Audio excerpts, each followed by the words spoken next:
This is the FlashPoint Television Network. Welcome to FlashPoint NewsBreak, where the truth lives. Here are today's news stories.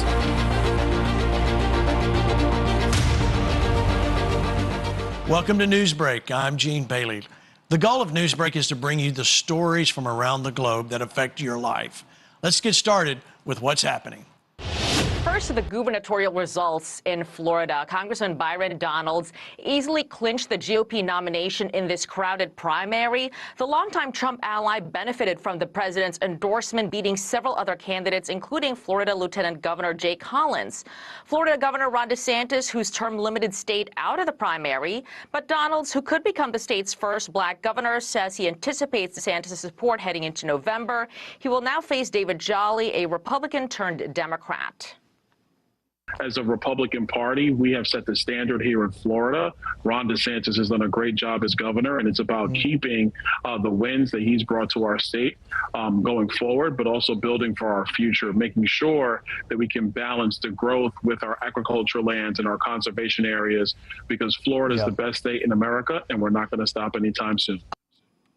Meantime, progressives in the Sunshine State are celebrating Angie Nixon's victory in the Democratic Senate primary. This is a major upset, guys, with Nixon beating Alex Vindeman, who was a former top security national official. He was a witness in President Trump's first impeachment trial. He had been backed by other Democrats, including Senators Mark Kelly and Tammy Duckworth. But progressives did see a loss in the 25th congressional district, where DSA-backed candidate Oliver Larkin failed to prevail against the incumbent Jared Moskowitz. Moskowitz saying in a statement, Democratic voters sent a clear message. I faced a challenge from the DSA. They threw everything at me, and I didn't change who I am or what I believe. And the voters overwhelmingly chose the independent-minded approach I've brought to Congress. Looking now to Florida's 20th congressional district, where Debbie Wasserman Schultz won against Elijah Manley. This was a pretty controversial race for Schultz. She faced some criticism for running in the heavily black district. She chose to run in this district after the state redrew its maps, but last night Schultz was defiant. We can make sure that people can go to work and afford their gas, that people don't have to shut their small businesses down because they can't serve their customers. And we're going to make sure we fight those damn Republicans and our democracy. And in Alaska, incumbent Republican Dan Sullivan and Democrat Mary Peltola will advance in the Senate primary. The top four candidates advance to the general election by ranked choice voting. Democrats are eyeing this seat as one of their top flip races this November.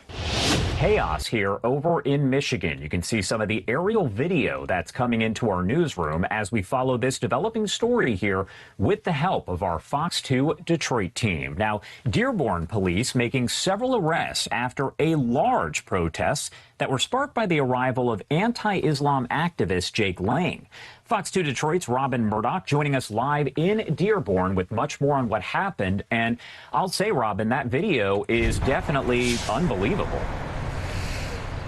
Yeah, you know, it's pretty quiet out here now. Very different scene than what it was like, Josh, in that video just a couple of hours ago when there were hundreds and hundreds of demonstrators that descended on Dearborn as part of this event that happened out here last night, the city council meeting. There were several arrests. Police, they are expected to release numbers a little bit later on today, specific numbers about how many people were taken into custody. All of this, though, happening because of right-wing activist Jake Lang coming to town as part of his Christian crusade. Now, as you know, Lang served 4 years in prison and was pardoned by the president following his involvement in the January 6th insurrection. Now, police from several agencies, some wearing riot gear, could be seen outside of the Centennial Library ahead of that city council meeting last night. There was yelling between Lang's supporters and some counter protesters that were out here, both sides very passionate about their beliefs. You could also see pushing and shoving at times. Demonstrators at one point, they even knocked down barricades, all of that leading up to the city council meeting. I want you to take a listen now to what Jake Lang and the Dearborn mayor had to say last night. Tell me that white Christians are not being invaded. How can you lie to our faces with your taquilla? This is an invasion on all fronts. Our people are being pushed out of the workplace. We're being pushed out of city councils. That smug face of the taquilla Muslims needs to be wiped off these people's faces. They are attacking the idea that all of us can belong to America at the same time. There are people outside tonight whose idea of America is much smaller than ours. An America where belonging comes with conditions, where your name matters, where your ancestry matters, where the direction in which you pray somehow determines whether you are sufficiently American. I reject that vision for our country, because what matters is not the articles of your faith. What matters is the content of your character.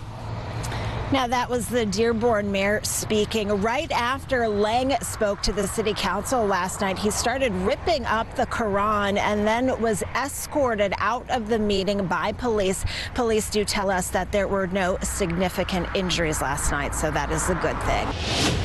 This morning, those controversial license plate tracking cameras made by Flock back in the spotlight. A Massachusetts police officer on leave at risk of losing his job and possibly facing criminal charges for allegedly abusing the technology. The Stowe Police Department says Officer Jason Rogers improperly accessed information about someone he knows 5 different times in the Flock database. The highly scrutinized Flock cameras automatically photograph every passing vehicle into a database that officers can search without a warrant. A fight now brewing in one Ohio community over the technology. A county commissioner calling for the Lucas County Sheriff's Department to pause its use of Flock cameras until an audit can determine what legal authority officers are using to access the data and how to protect residents from mass surveillance. This is mass surveillance at scale.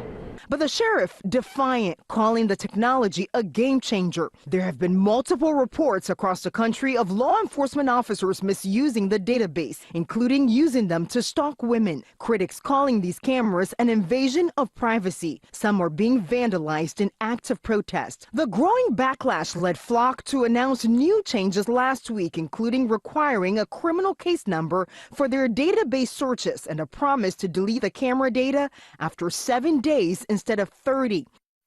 And guys, as we speak, another police officer is waking up in prison, this time in Wisconsin, after he was sentenced just this week for also using the system for personal reasons. The bigger question critics are still asking is whether the changes Flock has promised is enough to stop these violations and privacy concerns. The Trump administration is stepping up its crackdown on Iranian threats to Americans, this time in cyberspace. The Justice Department is now unsealing new charges against 17 Iranian nationals accused of a massive hacking and cyber theft campaign targeting hundreds of U.S. universities, companies, and governmental agencies. Federal prosecutors say members of the Iran-based Mabna Institute have conducted cyber attacks for more than a decade, targeting at least 144 American universities, along with 42 U.S. companies. The DOJ says much of the operation was carried out on behalf of Iran's Islamic Revolutionary Guard Corps in an attempt to steal Americans' academic data and intellectual property. 9 of these 17 defendants had already been charged by the Justice Department back in 2018. So with these newly unsealed charges, it's going to expand the case. The threat of corporate espionage hitting close to home. An intelligence expert tells Fox News thousands of North Korean operatives are posing as applicants for remote IT jobs, and many are fraudulently getting hired at major American companies. Rich Edson live in Washington with more. Hi, Rich. Good morning, Dana. North Korean operatives are also deploying artificial intelligence to help them get through interview questions and get remote jobs with American companies. North Korea is one of the most heavily sanctioned countries in the world. It needs the money. Earlier this year, the Treasury Department said these IT worker schemes fund North Korea's weapons of mass destruction program, bringing in $800 million in 2024. And security experts say these operations pose other threats. They're not just fraudulent hires. You really got to watch out. They're going to be doing extortion. They're going to be doing ransomware attacks. It's not just to get money. If they're inside a defense contractor, if they're inside a healthcare organization, they might like what they see on the inside and start taking and becoming espionage actors on the inside too. These North Korean IT workers are also hiring Americans to stand in on interview. Barnhart showed us this recruiting email script a North Korean IT worker sent to Americans. It says, quote, "In my past experience, hiring managers liked my skills and experience, but they were not moving forward with me because of my lack of English level. We are looking for a native English speaker software developer to collaborate closely with me. Your role? You will be joining all meetings, Google or Zoom, with a given profile name to do interviews with clients and pretend to be someone else during interviews." The federal government is going after U.S.-based laptop farms, seizing funds, and urging companies tighten up your remote hiring checks.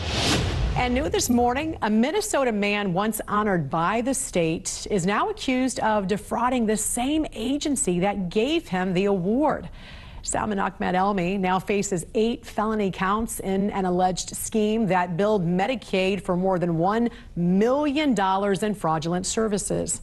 But in 2021, the Minnesota Department of Human Services, the same agency that administers Medicaid, honored Elmi with its Outstanding Refugee Entrepreneurship Award.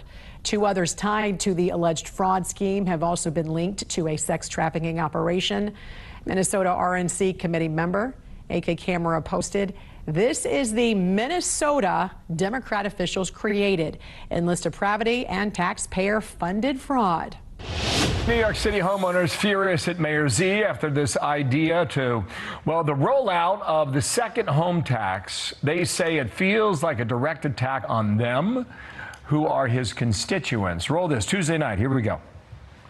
Am I just supposed to pay a tax of $58,479 without at least having an opportunity to rebut it, to prove that I live in this apartment? He got a notice that he has to pay $90,000. He makes less than that in a year, so this will wipe him out. The letter effectively said, "We presume you owe us this annual $52,000. Now prove that you do not." What it really feels to me like is it's the administration or the powers that be saying, "We see you." All right, to America, this is a big deal here, so just bear with us in New York. People think it was like a doxing effort. Brian Brenberg here, Jimmy Fala as well. The mayor's office said this, said the administration made a good faith effort to work with the council to find a more appropriate time for this important hearing. The administration offered to postpone it to a date in the near future, but the council declined. So I don't know if they're out for August break or not, but nobody from the mayor's office was there. Here's one of the quotes from one of those last night. "The point is the government assumes I'm guilty unless I can prove that I am innocent." What about this, Jimmy? Well, first of all, it's insane because you're now hiring lawyers to prove you live in your own home. And to make it worse, the WNBA is now trying to decide what a home is. They're having a special meeting. It's all up in flames. But the ultimate indictment of how ham-handed and economically illiterate this was is they're raising your taxes because they want the government to provide more services. But the government service to ascertain who owes what isn't even functioning. And that's a metaphor for everything else we're going to ask them to do. Yeah. It's also like an attack on the American dream. Yeah. Well, totally. I mean, it's going after their homes, and so many of these people are like, "I live here. I'm already paying the taxes. I'm dealing with this." You know, can I put on a cynical hat for a second? They keep saying that it's like a botched rollout. It was a mistake. It was done in haste. I don't know, maybe. But when you look at in the history of the world, I know Mamdani's not a communist, but communists have not been great about making a list and checking it twice. They make the list and they go with it, right? And that's what concerns me here. They're more than trying to do the tax, because I don't think they're going to make a lot of money from the tax. They're trying to send a message to property owners that you are not in charge of your own stuff anymore. And that's what scares me. This isn't just merch, it's a movement. FlashPoint gear is made for those who won't back down, who stand for truth, faith, and freedom. Go to the FlashPointStore.com. From t-shirts and hats to more. That's where all the new products are. Check it out. You'll be glad you did. Every piece is designed to speak before you do. Wherever life takes you, wear what you believe. Wear FlashPoint. Order now at FlashPointStore.com. Don't just follow the movement, represent it. The hour, President Trump saying there are no talks with Iran or any conversations in the works. This comes as the Wall Street Journal reports that Iran's mounting aggression in the Strait is pushing the buttons of the U.S. military. Fox News contributor Dan Hoffman, former CIA chief of stations, and Dan, good to see you. This month alone, UAE reports that 7 ships have been targeted. That's That's higher than zero. And at one point during this conflict, that would simply have not been acceptable. What is your read on as to why? Well, Iran is trying to drive up the cost for the United States and our allies by disrupting trade in the Strait of Hormuz. And they feel like if they can impose significant costs on us, that they can withstand the costs we're imposing on them through the blockade.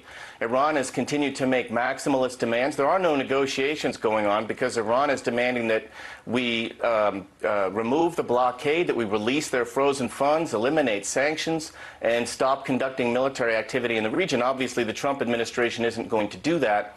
I think what President Trump is doing is asking his intelligence community whether we are pushing Iran to the breaking point with our economic pressure, or whether we are looking at a long-term economic war of attrition. Okay, so then we go to others in the region. And others in the region include Vladimir Putin, all right? Institute for the Study of War, Jack Keene's group, among others, says Russia has continued to provide direct military support to Iran through weapons and weapons components transfers. They're talking about the Caspian Sea in terms of resupply. What do you think of that, or how do you view that? And also, what about the targeting ability of Iran's military? They have proven to be actually quite accurate, more so than a lot of people would think. Where's that come from, other than Putin? Yeah, so Russia strongly aligned with China, North Korea, and Iran. And Russia's currency is intelligence. They supply Iran with satellite intelligence derived from human sources as well, so that Iran can more effectively target our bases in the region. Vladimir Putin wants the United States to be tied up in the Middle East, and he wants the oil prices to continue to go up. That helps Russia with the extent to which they export oil. They'll earn more money to be able to conduct their war, their barbaric war on Ukraine. In the meantime, he's blaming NATO for what's happening in Kyiv, right? And on that rolls. So, I mean, it seems to be all interconnected. And Putin would have great incentive to keep the United States involved in the Strait of Hormuz and Iran for some time. Tuesday, Israeli warplanes struck a Syrian airbase not far from the Turkish border, damaging runways but causing no casualties. Israel says the attack is meant to prevent a buildup of Turkish military forces in the area and says it warned Syria about its concerns. The U.S. ambassador to Turkey posted on X, "We are deeply concerned about the strike," and called it an unnecessary escalation. In Gaza, the IDF says it struck a meeting of Hamas commanders and terrorists planning attacks against Israeli troops, killing 6. The IDF says it took measures to minimize harm to civilians. The strike comes as envoy Jared Kushner presses for a roadmap requiring Hamas to disarm. I mean, they said all the right things, but obviously it's very, very hard to trust, a terrorist organization that committed these terrible atrocities. But we had a very cordial meeting, and they said all the right things. And so we're going to give them a chance to perform, but it's going to have to be based on actions and steps. And I hope it will be true. Meanwhile, in Syria, UN nuclear inspectors are excavating a site linked to the former government's suspected nuclear program. Meanwhile, in Judea and Samaria, Ambassador Mike Huckabee says the embassy is involved in the situation between an American citizen and Israeli settlers. And when it happens to an American citizen, as it did recently, then it is our responsibility as an American embassy to engage and to be as strong as we can be in saying, this is unacceptable behavior. Huckabee calls those involved not settlers, but unsettlers, saying it represents a tiny, tiny minority. They are hurting Israel. They're hurting its reputation, and they are hurting the Jewish people. And Alexandria Hoff is at the White House this morning. Hi, Alex. Good morning. Hi, good morning to you. Yeah, President Trump has paused these tariffs for 3 days in order, as he says, to finalize documents on a trade deal. No further details were provided, but in a Truth Social last night, the president also teased as part of that announcement the great Keystone XL pipeline, long ago killed by sleepy Joe Biden, may be awoken from the grave. The pipeline, of course, would have connected heavy crude oil sources in Canada to U.S. refineries, but with pressure from environmentalists, President Biden axed the project. Canadian Prime Minister Mark Carney did not comment on that, but did speak twice to President Trump this week, instead on a potential trade deal that substantial progress has been made, although there is important work still to be done. The 50% tariff was set to impact about $20 billion worth of Canadian goods imported into the U.S. The duty was intended to be in response to Canada's discriminatory treatment on trade, as the White House put it. And Canada had also been maintaining hefty duties on aluminum, steel, and vehicles. Here's U.S. Trade Representative Jamieson Greer speaking just last week. It's not out of the blue. Canada, like China, retaliated against the U.S. on trade measures over the past year. Only 192 countries in the world. There's two that retaliated, Canada and China. The renewed talks of the Keystone Pipeline comes as the conflict with Iran has brought the Strategic Petroleum Reserve down to the lowest point it's been since the early 1980s. Dana. The Trump administration announced it is temporarily pausing border wall construction in Big Bend National Park. U.S. Customs and Border Protection Commissioner Rodney Scott says that work was stopped so that he can visit the area and conduct his own evaluation. Heather, I checked in with people in the Big Bend area, and they told me that CBP Commissioner Rodney Scott is set to meet with local law enforcement, judges, and elected officials as part of his visit. They hope he'll make time to speak with members of the community as well. Monday, U.S. Customs and Border Protection Commissioner Rodney Scott posted on social media that he is in Texas, heading to the Big Bend National Park area. Last night, I put a pause on all activity in that park as far as construction goes until I can get down there and do a personal evaluation. Scott says he wants to speak with stakeholders and local law enforcement. Residents and community leaders hope he makes time for them, too. It's really disappointing that they're now coming in after already bulldozing several miles of road through the national park without doing this initial visit first. So I do have a lot of mixed emotions. Yolanda Alvarado is a rancher in the area and part of the No Big Bend Wall Coalition. Her family has called the area home for more than 100 years. Over the past couple of weeks, videos have circulated online showing bulldozers clearing portions of the national park for a border security project.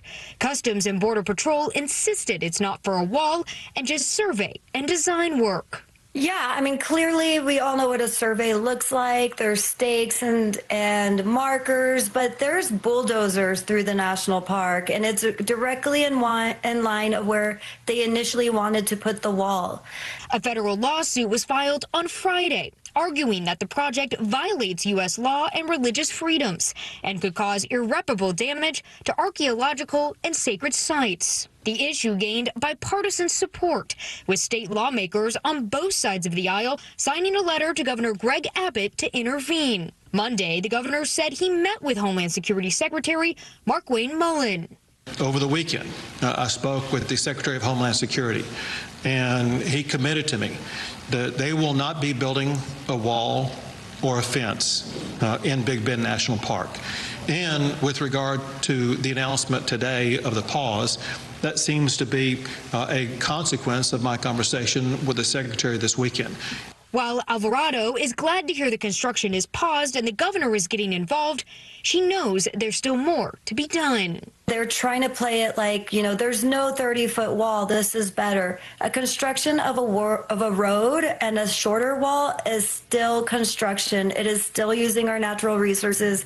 It is still taking away the heritage and history of the land. According to the Customs and Patrol data, the Big Bend region has the lowest number of border encounters in the state. Now, members of the No Big Bend Wall Coalition plan to be in Austin this week for the Texas Parks and Wildlife Commission meeting.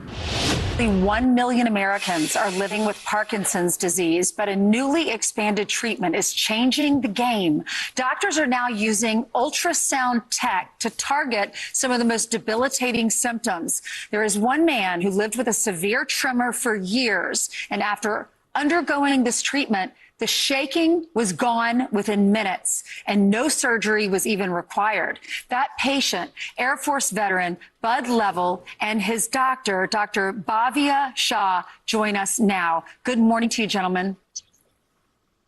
Good morning. Good morning. Bud, I'll start with you. I know you had stage 3 thyroid cancer. You had surgery. 1 hour later, your voice started to change and you started experiencing the tremors, and you were diagnosed with Parkinson's. So a very tough time in your life. But now, because of this ultrasound therapy, no more tremor. How did that change your life? Oh, the tremor made it really difficult to do a lot of things that I enjoy doing. I'm an outdoorsman. I like using binoculars. The tremor made it impossible. I really enjoy working on antique radios. When I say antique, I mean really old stuff. And they frequently require a lot of work, but it's fun. The problem is with that tremor, I couldn't hold a soldering iron still. And it made it very difficult. Dr. Shaw fixed all that. And I don't mean a few minutes after the procedure, this was gone.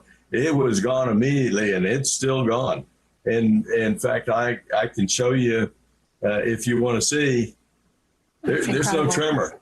It's gone. And so my life is more or less back to normal from the standpoint of what it is that I'm able to do. Wow, Bud, what a blessing. Dr. Shaw, thank you for changing his life and being a physician and caring for people. This was your first patient that you've treated with ultrasound therapy. What was your reaction when the tremor's gone immediately, being your first patient, and how does it work? Yeah, well, so initially this was FDA approved for essential tremor in 2016, and we've done well over 400 cases for that. In January of 2026, the FDA approved an additional target in the brain for Parkinson's disease. That target was the pallidothalamic tract. And Bud was our first patient who we treated with the new target, the pallidothalamic tract. We were very excited that it worked as well as it did. The way this works is that there are multiple ultrasound transducers all around the skull, and they each send their own ultrasound beam that crosses the skull onto a specific point in the brain. And that's where you get the maximum energy deposition. While we're doing this procedure, we can use the low energy ultrasound waves and then go examine the patient and make sure that their symptoms are getting better and that they're not having any side effects. And with our partnership with our movement disorder neurologists at UT Southwestern, that's really how we do this procedure. We map the patient's brain, we identify the target that is most likely to help with that patient's specific set of symptoms, and then we go ahead and deliver the low energy ultrasound waves. Our neurologist examine the patient on the table. It's part of a multidisciplinary approach that we think is really important to the safety and effectiveness of the therapy. Who is eligible for this? At what age? Is anybody eligible that's diagnosed with Parkinson's? And how long does it last? Yeah, so, how long does it last is a great question, because this is a relatively new technology. So we don't have long-term data yet. We know that it is effective. The longest term data we probably have is about a year or a couple of years. I think it'll be interesting to see the landscape as how this technology evolves over time. Who's eligible? Well, so somebody who has Parkinson's disease, someone who's tried medications, the medications are either not working or higher doses are causing side effects, should see a movement disorder neurologist. And a movement disorder neurologist can then very quickly walk through all of the different treatment options, whether it's changing medications, whether it's another surgery called deep brain stimulation, or focused ultrasound to really decipher what's best for that particular patient. Watch FlashPoint every weeknight at 8 p.m. Eastern, 7 p.m. Central. This has been a FlashPoint NewsBreak presentation.